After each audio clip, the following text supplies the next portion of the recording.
meus amigos do Santa Cecília, aqui estou eu para fazer a revisão da nossa recuperação, como prometido. Então fica bem atento, os capítulos que nós separamos foram capítulo 52, Era Vargas, capítulo 58, Governos Militares. Então, como nós trabalhamos nas nossas aulas, vamos do início, vamos para a Era Vargas. Cronologicamente, o assunto da Era Vargas, 1930 a 1945, em que essa fase, aliás, em que esse primeiro governo está dividido em três grandes partes: governo provisório, 1930 a 1934, governo constitucional, 1934 a 1937, e Estado Novo, 1937 a 1945. Então vamos lá. Algo que é bem importante sobre o assunto da Era Vargas é como Vargas chega ao poder nos anos 30. E foi nomeado, essa nomenclatura nós chamamos de Revolução de 1930. E nós aprendemos nas aulas que, na prática, foi um golpe de Estado, já que quem vence é o Washington Luiz, na verdade quem vence é Júlio Prestes, o candidato indicado pelo Washington Luiz, e aí o candidato da oposição, que era o Getúlio Vargas, o gaúcho, acaba perdendo. E aí o próprio Antônio Carlos Ribeiro de Andrada, tá certo? Governador de Minas, presidente do PRM, que fez a Aliança Liberal de Getúlio, havia dito: façamos a revolução antes que o povo a faça. Isso acabou desencadeando um apoio militar e eles deram um golpe de Estado. Como a gente disse anteriormente, os próprios integrantes da Aliança Liberal nomeou isso de Revolução de 1930, tá certo? Então, Vargas chega ao poder em 1930 e fica bem claro entender isso na seguinte situação: é que quando Vargas chegou ao poder em 1930, tudo era ilegal. Ele fecha o Congresso Nacional, ele fecha todas as assembleias legislativas espalhadas pelo país, ele fecha todas as câmaras de vereadores, ele troca todos estes governadores por interventores federais, que a maioria deles eram tenentes, tá certo? Encerra os trabalhos da primeira Constituição brasileira da República, a de 1891. Então ele passa a governar através de decretos, que a gente chama de decreto-lei, ok? Beleza. Vale também ressaltar que nesse período, certo? Em que Getúlio, provisoriamente, no seu segundo ano, acontece a Revolução Constitucionalista de 1932. São Paulo mobiliza esse movimento, exigindo de Getúlio Vargas a tão sonhada Constituição. E você há de convir comigo que São Paulo, na verdade, desejava era tirar Getúlio Vargas do poder, já que ele estava ilegal há 2 anos. Em 1933, ele monta a Assembleia Constituinte, e em 1934 nasce a Constituição de 1934, que ela tinha uma orientação liberal e democrática, tá certo? E aí vamos entender uma coisa importante também através desse período. Vem a Constituição, começa a segunda fase desse primeiro governo constitucional. Então, essa orientação acabou trazendo para o povo operário do Brasil leis trabalhistas, como, por exemplo, jornada de trabalho não superior a 8 horas, a criação do salário mínimo. O que mais? Nós temos também férias remuneradas. Então, uma série de medidas foram criadas em proteção ao operário, ao trabalhador. Tranquilo? A manutenção do regime federativo, tá certo? A extinção do cargo de vice-presidente. Então, o mandado presidencial de apenas 4 anos. Então, uma orientação bem liberal e bem democrática. Tranquilo? Nesse período, a gente aprendeu também que 2 partidos passaram a funcionar no Brasil. Certo? A Aliança Nacional Libertadora, conhecida como ANL, fundada pelo Luiz Carlos Prestes, aquele que foi casado com a Olga Benar, a judia soviética, né? Ligada ao socialismo soviético. E a AIB, Ação Integralista Brasileira, fundada pelo Plínio Salgado. Uma coisa importante que você tem que saber. Então, a AIB era formada por conservadores, tá certo? Da classe média urbana, da intelectualidade. É outra coisa também que você tem que saber sobre a AIB, que defendia um Estado autoritário, nacionalista, corporativista, antiliberal e anticomunista, certo? Então, e o que é que eu tenho que saber sobre a ANL, Aliança Nacional Libertadora do Luiz Carlos Prestes? Uma coisa importante é que ela tinha uma frente popular antifascista, tá certo? Composta por ex-tenentes, na qual ele era, tá certo? Democratas, sindicalistas, que mais? Socialistas e comunistas. Outra coisa também importante é que defendia a constituição de um governo popular nacional. Não confunda com populista. Getúlio era populista. Então, Luiz Carlos Prestes defendia um governo popular nacional, tá certo?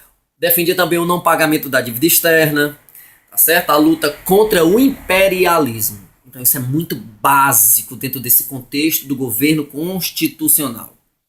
Continuando o nosso assunto, outra coisa importante que a gente tem que entender é o seguinte: o próprio modelo do governo varguista, quando chega em 37 para 45, que é o Estado Novo, em relação àquele fracasso da intentona comunista, e aí vem o Plano Cohen, na qual Getúlio Vargas institui o Estado Novo, que é a ditadura varguista novamente, é o estado de sítio. Você tem que entender que é interessante que a Copa do Mundo que aconteceu no Brasil no ano de 38, Copa do Mundo, 1938, período do Estado Novo, o período ditatorial, na qual foi fechado o Congresso Nacional de novo, interventores federais novamente, fechamento do Congresso Nacional, Assembleia Legislativas de novo fechadas, Câmara dos Vereadores, aí vem a Copa de 38. Já, aí você pensa, o que é que tem a ver essa Copa de 38? Olha só, o próprio golpe implantado pela ditadura política, que era na verdade uma ditadura política, que vai durar até o ano de 1945, o governo autoritário usa a Copa de 38 com a intenção, olha, presta atenção, a Copa de 38 foi realizada na França.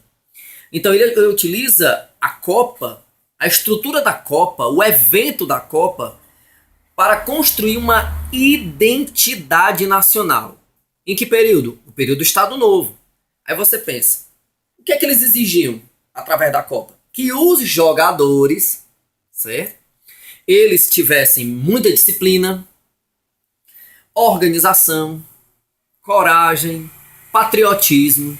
Então, o patriotismo acima de tudo. Nós falamos muito em relação nas nossas aulas. O culto ao líder. É parecido com quem? Com o nazismo alemão, com o fascismo italiano, tá certo? Então, o patriotismo acima de tudo. Os jogadores, na verdade, seriam o quê?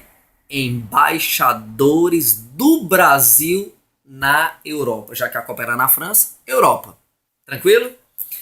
Outra coisa importante também é que para a própria ideia do Estado Novo, da ditadura do Estado Novo, propagar essa identidade entre o povo brasileiro e o futebol e a nação, como é que isso se comporta?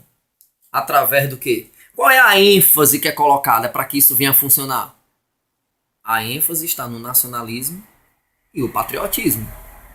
Tinha que se enfatizar, de novo, o nacionalismo e o patriotismo. Característica política de Vargas. Nacionalismo. Desenvolvimentista. Tá certo? Então, a Copa de 38, tá certo? Foi uma boa oportunidade para o governo construir uma identidade nacional, bem como para popularizar o quê? O seu governo. Popularizar o seu governo. Pai dos pobres. Não posso esquecer, pai dos pobres e mãe dos ricos. Pois bem, outra coisa importante também, que faz parte das características de Vargas, que a gente não pode deixar passar desapercebido, é a exaltação à pátria. Tá certo? Como que, Jean? A obrigação do amor ao país. É uma característica do governo do Estado Novo. De novo, uma exaltação da pátria. Ok? Com a obrigação de amor ao país. A A gente aprendeu também que no período do Estado Novo é criado o Departamento de Imprensa e Propaganda, o DIP, certo? Então o DIP fiscalizou as produções jornalísticas por todo o país, as produções artísticas, como aquela música que eu até mostrei para vocês.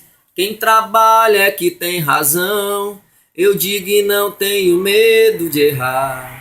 O bonde de São Januário leva mais um operário, sou eu que vou trabalhar. Lembra que no original é o bonde de São Januário leva mais um otário, sou eu que vou trabalhar. A letra bateu na censura e aí os próprios autores, para poder gravar a música, tiveram que alterar por causa da censura.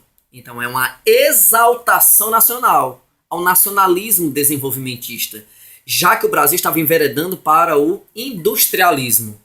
O Brasil não ia viver agora somente de agropecuária, mas também da indústria. O bonde de São Januário leva quem? Leva mais um operário. Sou eu que vou trabalhar. Trabalhismo. Ok?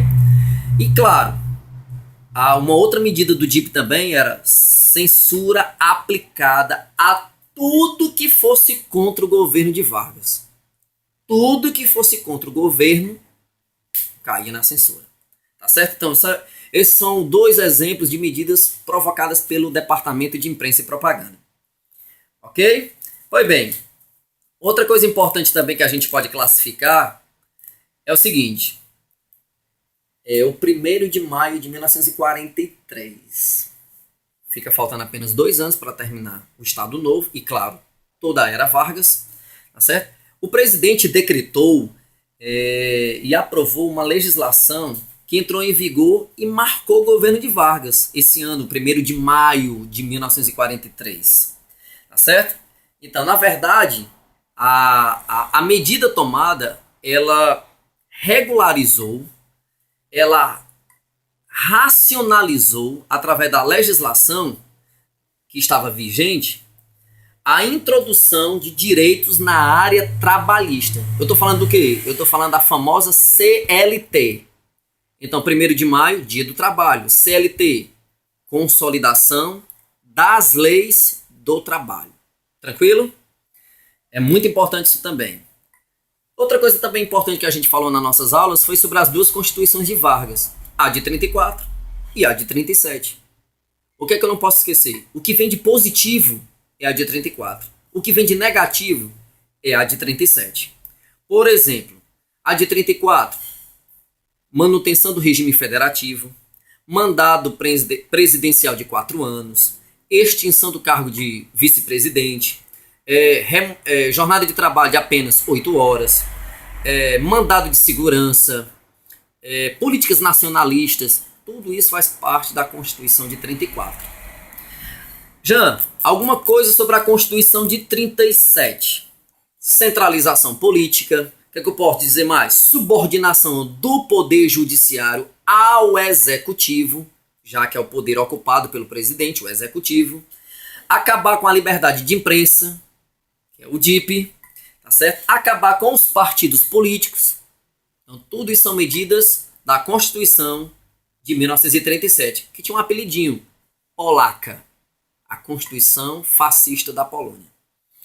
Pois bem, outra coisa, aí agora sobre o nosso assunto final, que é a ditadura militar, que vai de 1964 a 1985.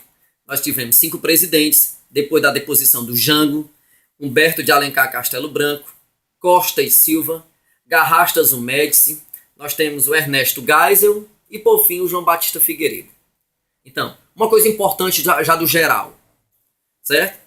Castelo Branco, através do AI-2, o Ato Institucional número 2, finda no Brasil pluripartidarismo, e agora começa a partir do AI-2, o bipartidarismo. AI-2, 2 partidos. A Arena, o partido da situação, e o MDB, o da oposição. Pois bem, nesse bipartidarismo nós temos o tal do Arena, a Aliança Renovadora Nacional, o MDB, Movimento Democrático Brasileiro. Uma coisa importante que eu não posso deixar de falar, e foi assunto que caiu na prova do Enem, que nós falamos, dos 50 anos da ditadura militar, a famosa Comissão Nacional de Verdade. A primeira coisa que tem que ficar claro assim que você for tratado da Comissão Nacional de Verdade, tá certo? É o quê? Ela foi criada para esclarecer os abusos cometidos pela violação contra os direitos humanos. Que direitos humanos, Jean? A violação dos direitos humanos. Eu posso exemplificar isso? Existem vários exemplos. Por exemplo, ocultação de cadáver, torturas, maus tratos nas prisões, tá certo? Então existe uma série de coisas. Então a Comissão Nacional de Verdade foi criada no governo da Dilma Rousseff, tá certo? E ficou pronto isso também agora no finalzinho do seu primeiro governo, tá certo? Já que ela foi reeleita. Pois bem, um evento também importante sobre a ditadura militar, tá certo? Foi a Marcha da Família com Deus. Olha o nome. A Marcha da Família com Deus pela Liberdade. Um dos marcos do apoio civil ao golpe militar. Já que o Jango, quando pôde assumir interinamente como presidente, certo? Vamos resgatar isso aqui para que você entenda. O Jango, o último presidente populista, era vice do Jânio Quadros, que renunciou ao cargo de presidente. Ele era vice. Quiseram impedir a sua posse. Mas com toda a maracutaia que teve, ele assumiu. Mas, sistematicamente, eles mudaram o sistema de governo de presidencialista para parlamentarista. Isso é ilegal. Tem que ser mediante a um plebiscito. E plebiscito é popular. O plebiscito até saiu. E quando saiu o plebiscito, o povo escolheu a volta do presidencialismo. Fim do parlamentarismo. E ele lança no comício, através de um comício, tá certo? Na Central do Brasil, as reformas de base. Dias depois das reformas de base, que envolvia reforma universitária, reforma econômica, reforma agrária, uma série de medidas que a oposição acabou interpretando como ações socialistas, aí vem essa famosa marcha, a Marcha da Família com Deus pela Liberdade, um movimento civil de apoio ao golpe militar no dia 31 de março, que acabou acontecendo o golpe no dia 31 de março de 1964. Tá certo? Nela estavam membros da classe média, tá certo? E altas também brasileiras, que manifestaram sua contrariedade, tá certo? Ao governo do Jango, já que ele foi taxado como um governo socialista. Tá certo? Então essa marcha, ela na verdade, ela veio marcar, ela veio posicionar o apoio civil da classe média e alta ao golpe. Estava sendo maturado e acabou sendo evidenciado no dia 31 de março de 1964. Certo? E aí o que é que nós temos? Para finalizarmos agora, vai ficar bem facinho agora, justamente sobre a questão da nossa abertura, a abertura política. A abertura política acontece no governo do João Batista Figueiredo, que ele continuaria o do presidente Geisel de forma lenta, gradual e segura, tá certo? Que foi no final da década de 70, tá certo? Início da década de 80. Foi um fator muito importante, tá certo? E o encerramento do próprio regime, a entrega do poder aos civis. Aí o que é que a gente pode classificar como, o que é que a gente pode caracterizar como essa abertura? O que é que está relacionado a essa abertura? Certo? A extinção do AI-5. O que mais? A lei da anistia, ela foi ampla e irrestrita. Tá certo? O que é que a gente pode também classificar? O fim do bipartidarismo, então é o fim do AI-2. Se acabou o AI-5, então acabou o AI-2, é lógico. Porque todos os atos institucionais haviam sido incorporados à Constituição de 67. Tá certo? Então, o fim do bipartidarismo e a famosa diretas já, que foi um fracasso, né? Que juridicamente chama Lei Dante de Oliveira, popularmente diretas já. Tudo isso são características básicas da abertura política no Brasil. E nós já sabemos, as diretas não fracassam, a lei não é aprovada porque o número de participantes políticos não foi necessário para que fosse aprovada. O presidente, depois da ditadura militar, ainda seria eleito pelo colégio eleitoral. E nós já sabemos, foi Tancredo Neves como presidente e o vice-presidente José Sarney. Tancredo morre, o vice-presidente José Sarney assume interinamente o governo do Brasil. No mais, eu quero agradecer, sejam felizes, espero, desejo a aprovação de vocês todos. Não quero ninguém de vocês na minha sala do segundo ano no ano que vem. Boa sorte e boas férias. Chupa essa manga.